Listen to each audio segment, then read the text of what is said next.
Eu sentei pra gravar aqui. Tava preparando, falei, pô, vamos, beleza. André começa no banco, jogo da seleção, tem chance dele jogar contra o Galo. John Arias é titular na Colômbia. Então esse praticamente tá fora, né? Tem que falar um pouquinho sobre Cleison ainda. O GE soltou matéria. E aí eu vi isso aí. Vamos lá, cara. Informação. O atleta Felipe Melo sentiu um desconforto no joelho direito durante o treino de hoje. Foi retirado do jogo dessa quarta-feira contra o Atlético Mineiro. Isso, quando eu olhei isso aí no Twitter, são 3h36 quando foi publicado isso, nesse momento são 3h57, eu demorei 20 minutos ali, justamente para poder ver a repercussão da notícia, enfim, não sair gravando logo depois para depois esquecer de falar alguma coisa. Eu olhei e falei, cara, tá aí, Felipe Melo. Deve ser um fake, né? Eu vou até clicar aqui pra ver se é o perfil oficial do Fluminense mesmo. E era o perfil oficial do Fluminense. Ele mesmo, 1,5 milhão de seguidores. É isso. Eu sou Gabriel Amaral, eu sou jornalista por formação, sou tricolor de coração. Nesse vídeo aqui a gente vai debater essas coisas que eu já citei. Vamos falar aqui do André, do Arias, da questão do Cleison também. Mas vamos abrir, obviamente, já falando do Felipe Melo e desse desconforto no joelho direito. Deixa um like aqui embaixo se você curtir esse vídeo. Se você quiser se inscrever aqui também no Rede Tricolor, você é muito bem-vindo aqui. E se você também quiser compartilhar para outras pessoas, tamo junto aí, agradeço bastante. Estamos passando dos 204 mil inscritos aqui no canal. Vamos voltar aqui para a matéria do Felipe Melo. A gente precisa só falar algumas coisas antes que não podem sair de um debate sobre o Felipe Melo sem falar isso. Primeiro, mais uma lesão do Fluminense. Eu vejo muita gente, obviamente, torcedor brinca e tal, falando, o azar que a gente tá. E de fato, tem azar aí nesse meio também, assim como quando você tá na fase boa, tem sorte. Óbvio, a sorte acompanha os competentes. Dificilmente a sorte vai acompanhar o incompetente. Porque o próprio incompetente, era o que eu falava sobre o Odair Hellmann também em alguns momentos, né? A gente brincava, o Odair Hellmann é sortudo, não sei o quê, o gol cagado. Mas, enfim, você tem que ter uma competência até para ser sortudo. Ano passado, o Fluminense teve uma preparação física muito boa e teve a sorte também de jogadores que poderiam se lesionar e tal não terem se lesionado. Isso aconteceu no ano passado. O Fluminense teve praticamente o mesmo time no segundo semestre inteiro, praticamente não perdeu jogadores por lesão. Fábio não lesionou, Samuel Xavier, Nino, Manuel, Caio Paulista, André, Martinelli, Iago, Nonato, Matheus Martins, Natan, Ganso, Cano. Nenhum desses jogadores ficava mais do que 2 jogos fora numa questão de lesão. Quando tinha alguma lesão, alguma coisa, ficava um joguinho fora, 8 dias, já voltava no jogo seguinte. A gente teve isso. Foi muito elogiado. Tinha uma dose de sorte e tinha uma dose de competência. Nesse ano, você que falava que ano passado o Fluminense era muito competente na parte física, esse ano você não pode tratar como azar. Não dá pra tratar só como azar. A lista é extensa dos jogadores que já se lesionaram nesse ano. A gente tá falando do joelho de Jorge, a gente tá falando do joelho do Felipe Melo, a gente tá falando do joelho do Manuel, a gente tá falando do joelho do Alexander, a gente tá falando do músculo, das lesões musculares, né, de Nino. O Ganso também tinha um edema, do Marcelo. Eu vou perder a conta aqui. Vai ficar jogador de fora aqui dentro dessa do Keno, do Martinelli. Alguém ainda vai ficar de fora dentro disso tudo aqui que eu tô falando. É muita lesão. E eu fiz um vídeo, 2 vídeos na verdade, mas um pegando lá o Diniz e pegando as entrevistas coletivas dele, principalmente do início do ano, onde era perguntado sobre a parte física e ele falava ali, até foi um trecho que eu cito lá, que as palavras deles, né?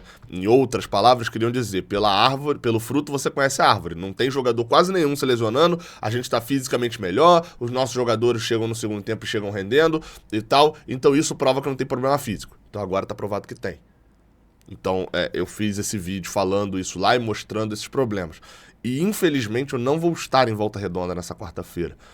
Demorei muito para poder conseguir. Eu estava na Argentina, não tinha como reservar. Fui reservar hotel, os hotéis que eu ficava lá não tinham. Aí depois, enfim, acabei ficando. Eu tenho credenciamento para o jogo, mas eu não vou ter cabine por lá no Raulinho de Oliveira. E sem a cabine eu não tenho tomada e eu não tenho internet. Então, tipo assim, a minha ida para lá seria só para chegar lá, porque em Volta Redonda também não tem como fazer muita cobertura extra, né? Chegar lá só para fazer uma pergunta na coletiva e aí, obviamente, não compensaria. Teria que voltar de madrugada, dirigindo até Rio Bonito, são 3 horas e pouco até aqui e tal, enfim. Então não vou estar nesse jogo do Galo, a gente vai fazer a transmissão de casa, mas eu queria muito perguntar ao Diniz, e eu acho que vão ter alguns repórteres do Rio de Janeiro devem ir pra lá, o GE deve mandar, o Globo talvez mande também, o Marcelo Neves, não sei como é que vai funcionar exatamente, mas queria muito ouvir perguntas sobre a parte física pro Diniz. Se não rolar, independente do que acontecer contra o Galo e contra o Bahia, eu vou perguntar sobre isso no sábado contra o Bahia. Porque precisa ser debatido. Felipe Melo sentiu desconforto no joelho direito e tá fora. Aí a gente vai pro outro efeito, que é outro ponto que a gente precisa discutir também. A montagem de elenco do Fluminense. O Felipe Melo hoje vem sendo um dos melhores jogadores do Fluminense nos últimos meses. É um fato. Até ontem debati isso com o Fio lá no Canal 20. A gente tava falando, cara, como que virou a chave? O Felipe Melo fez uma festa de aniversário no meio de uma fase ruim do Fluminense, não teve crítica pro Felipe Melo e não tinha que ter mesmo. Ele tá bem, tá tendo ali moral com a torcida e tá vindo no momento bom. Ainda assim, o Felipe Melo era um cara de 40 anos. A defesa do Fluminense, que eu elogiei aqui por várias vezes, falei, cara, a zaga é um setor onde a gente tem poucos problemas. Não acho o David Braz a ponto de ser o nosso principal zagueiro, mas um outro jogo que ele entra, da forma como ele vinha entrando, não era um problema. Nino, um zagueiro de nível de seleção brasileira. Felipe Melo, um zagueiro já muito velho, mas com uma qualidade muito boa. O Manuel não tinha voltado tão bem da lesão. Talvez isso, inclusive, vai explicar essa questão do doping, enfim, tá tudo muito obscuro ainda. E você ainda tinha a possibilidade de, como quinto e sexto zagueiro, você ter o Davi, ter o Felipe Andrade, ter o Luan Freitas, jogadores da base, que são jovens e a idade para zagueiro é um pouco mais tarde mesmo. É difícil você ver um zagueiro de 17, 18 anos performando muito bem. Subir da base um zagueiro, porque é uma posição de muito mais imposição física e tal, demora um pouco mais, não é a mesma coisa de um atacante. Você tinha ali uma montagem de zaga boa, ainda tinha a possibilidade do André, o Felipe Melo, até alguns podem falar, é um volante improvisado. O Felipe Melo é zagueiro desde o ano passado já. Só que assim, o planejamento pra zaga, que eu até falei que era ok, foi incluído. Ainda tinha o Vitor Mendes, né? Dentro dessa lógica tinha o Vitor Mendes, que era um zagueiro jovem de qualidade que a gente poderia comprar também. Foi implodido por problemas extra, Fluminense, até que se prove o contrário, o Fluminense não tem culpa no doping do Manuel, vamos esperar a definição, mas não teria. Não tem culpa do Vitor Mendes se participar de esquema de aposta no Juventude, mas o Fluminense tem culpa, né, entre aspas, do Nino e do Felipe Melo se lesionarem. Tem culpa por causa da quantidade toda que vem acontecendo, não pelos jogadores que isso acontece. E tem culpa de ter o David Braz. E é culpa do Fluminense mesmo. E aí a gente vai pro time que vai jogar contra o Atlético Mineiro nesse sábado. Chega até a cuspir aqui falando. Na defesa, Fábio, Samuel Xavier, Nino, David Braz e Marcelo. Aparentemente, eu vou repetir aqui, o problema no time titularíssimo do Fluminense não seria um problema. Não é um problema. Samuel Xavier, Nino, David Braz e Marcelo, pô, defesa até boa. O David Braz com o Fábio no gol. O David Braz desce ali o nível. Pô, Samuel Xavier, Nino e Marcelo e Fábio, ótimo, nível de defesa muito alto. O problema vai estar no banco, vai ter um monte de moleque no banco. Ninguém pode se lesionar, ninguém pode ter problema. Enfim. Essa notícia foi uma merda, até porque assim, se foi só um desconforto no joelho, sábado tá de volta com Bahia, beleza. Agora, vai fazer artroscopia, o que vai acontecer? Enfim, aguardemos cenas dos próximos capítulos. Vamos para as outras notícias. Isso porque no momento em que eu gravo isso daqui, John Arias está em campo. Está jogando contra a Alemanha em Gelsenkirchen como titular. John Arias entrou como titular na partida, jogando inclusive ao lado do Quadrado, né? Ali contra a Alemanha, não tem uma análise direta, mas sendo titular no jogo, dificilmente o John Arias jogará contra o Atlético Mineiro. Eu diria que, na verdade, ele não jogará contra o Atlético Mineiro. A logística para trazer o John Arias rapidamente, lembrando, o jogo vai acabar aqui, vão botar 5 e poucas, 6 horas da tarde. A logística para trazer o John Arias até Volta Redonda em 24 horas já seria uma logística quase impossível, pela dificuldade ali de escalas e tal. Não tem um voo direto de Gelsenkirchen para o Brasil, por exemplo. Ou pelo menos não com horário. Já seria muito difícil com ele jogando, então, fisicamente seria até desnecessário, no caso do John Arias, chegaria extremamente cansado e tal, e não teria um bom rendimento em campo, ainda corre o risco de uma lesão, né? Enfim, tem esse problema no Fluminense. Já o caso do André é um pouco diferente, isso porque o André, no momento que eu tô gravando, tá rolando a bola para Brasil e Senegal. O André começou no banco, apesar do Casemiro ter desfalcado. O meio de campo foi formado por Joelinton e Bruno Guimarães, com Malcom, Paquetá e Vinícius Júnior. E o André ainda está no banco. Há uma preparação do Fluminense, há uma lógica dentro do Fluminense ali, divulgada pelo Vitor Lessa, pelo Jornal o Globo, pelo GE.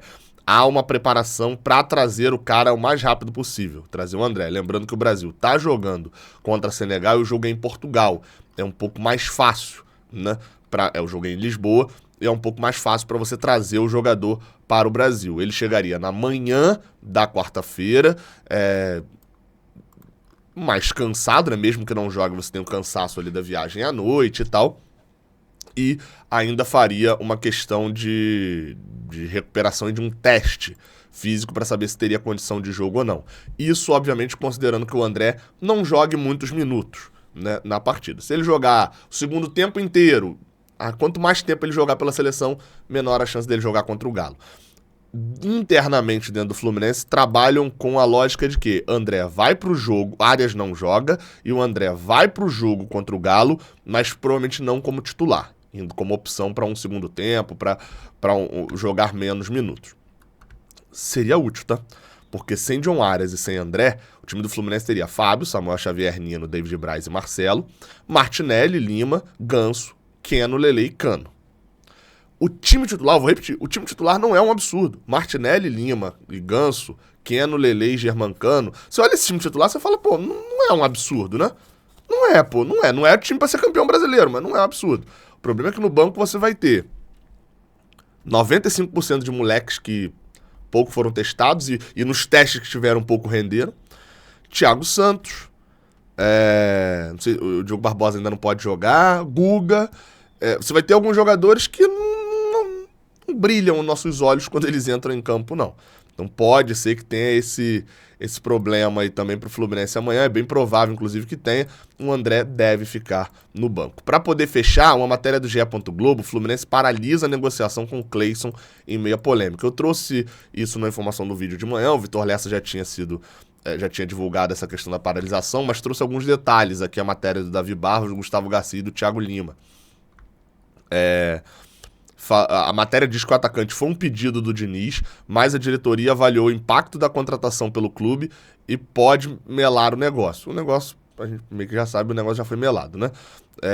E dentro da matéria do GE fala o seguinte: Cleison foi um nome escolhido pelo Diniz para ser titular, para ser o ponta que o clube busca na janela de julho, para fazer sombra ao titular Keno. O jogador de 28 anos está em fim de contrato com o Varen Nagasaki, da segunda divisão do Japão, e vê com os bons olhos retorno ao futebol brasileiro. Isso a gente meio que já tinha lido na outra matéria do GE. E é sempre bom lembrar, tá? O nome escolhido pelo Fernando Diniz. O Fernando Diniz vai assim, ó: Cleison, vá buscar o Cleison. Não. Normalmente o scout apresenta alguns nomes que são possíveis, que já tem um contato prévio. Tipo assim, senão o Diniz ia falar: Al Nassr, Arábia Saudita, Cristiano Ronaldo, vai buscar. Não é assim que funciona. O Diniz escolhe nomes também baseados em conversa e tal. Não é, a gente às vezes trata como se fosse uma atuação, né? Fosse um filme que a gente estivesse vendo, onde as pessoas chegassem falando assim: trago um comunicado do senhor Fernando Diniz. O nome escolhido será o nome de Cleison. Não é assim que funciona. Isso é tudo uma discussão. O nome escolhido pelo Fernando Diniz devia ter outras 3, 4 opções ali também. Agora, eu fico com medo se o Diniz escolheu o Cleison, quem eram as outras opções que vão atrás agora, né? Mas esse parágrafo aqui é o mais importante, que diz: Fluminense e Cleison negociaram e trocaram minutas do contrato entre eles desde o fim de semana. Trocar minuta de contrato, trocar contrato já para assinar, para decidir uma vírgula para cá, uma vírgula para lá, é o estágio final. É no momento que todo mundo já se acertou e você tá só para assinar e registrar. Então, assim, o Fluminense decidiu contratar o Cleison mesmo. Não é que foi uma negociação. Aí continua o parágrafo. O staff do jogador não foi informado oficialmente ainda sobre a desistência. Cleison ainda tinha 1 mês de contrato no Varei Nagasaki e foi autorizado pelo Fluminense a rescindir o vínculo com o clube japonês. A notícia da negociação fez surgir um movimento de torcedores nas redes sociais em campanha para o Fluminense não contratar o atacante. Internamente, a repercussão dividiu o clube, como divulgado pelo canal do Lessa no YouTube e confirmado pelo GE. Há quem defenda, inclusive, no departamento de futebol, que a decisão da justiça blinda o Fluminense, mas outros dirigentes veem que o melhor é se precaver e evitar problemas. O ponto é o seguinte, tá? O ponto é o seguinte. Alguns pontos aqui, na verdade, precisam ser destacados. O primeiro, isso daqui, essa negociação com o Cleison, eu vou taxar aqui, tá? Ela não foi concretizada, mas ela foi a pior negociação da gestão Mário Bittencourt. Eu estou falando de negociações como o Cris Silva, capitão Moldávia. Eu estou falando da negociação né, mais absurda, né? Estou falando de renovação de Matheus Ferraz. A negociação com o Cleison foi a pior negociação da gestão Mário Bittencourt. Gabriel, por que ele... Porque, primeiro ponto, né, que eu não preciso nem falar 200 vezes aqui, contrataram um jogador e me passa a impressão de que talvez nem soubessem dessa questão da agressão, ou se souberam, deixaram pra lá, enfim. De qualquer forma, um absurdo. Eu já expliquei 200 vezes por que é um absurdo o Fluminense tentar contratar esse cara. Segundo, porque além de tudo o jogador é ruim, porque nem essa desculpa tem, é difícil achar uma forma de defender o jogador, porque ele é ruim. E o terceiro ponto, e não tô botando aqui em ordem de importância necessariamente, é que o Fluminense ficou mal no mercado. Porque o Fluminense fez uma parada que foi autorizar o Cleison a rescindir. O Cleison tinha contrato até janeiro. Tô aqui defendendo o Cleison não, mas entra na lógica aqui do mercado. O Cleison tinha contrato até janeiro com o time japonês. O Fluminense virou e falou assim, olha, pode rescindir, a gente já tá negociando e vamos fechar aqui o contrato. Imagina se o Cleison, e pode ser até que tenha feito isso, não sei, rescinde o contrato com o Japão, fica, na teoria, né, desempregado, e o Fluminense fala, repercussão negativa aqui, não vai rolar não, tamo junto, até a próxima, valeu. Olha a sacanagem. Ah, Gabriel, você tá defendendo o Cleison? Novamente, não tô defendendo, tô falando da imagem do Fluminense.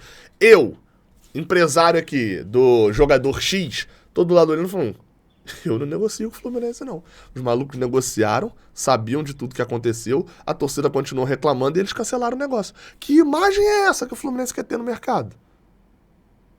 Eu lembro que em 2019, quando teve aquele negócio do João Pedro, o Fluminense renegociou com o Watford para não cancelar o negócio, porque cancelando teria que pagar uma multa e poderia ter vendido por mais o João Pedro, que tinha na época ofertas astronômicas. O Fluminense não fez isso para poder manter um relacionamento de mercado. O Mário Bittencourt já falou em 200 entrevistas, o Paulo Angione também, sobre o quão corretos eles são no mercado. E por isso que jogadores...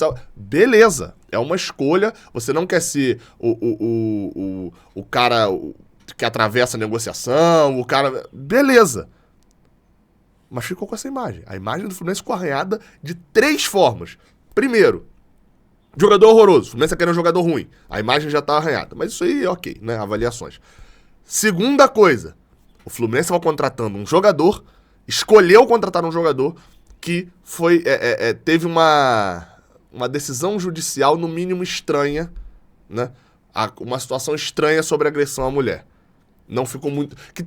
acho que o termo é esse. Que tem uma situação de agressão à mulher que não foi muito bem esclarecida, apesar da justiça dizer que não aconteceu. Isso pega mal para a imagem do clube. E terceiro, ficou mal no mercado. Porque cancelou um negócio depois de já ter dado o ok, tá tudo certo com o jogador. A pior negociação da gestão Mário Bittencourt. Tamo junto, até a próxima. Valeu.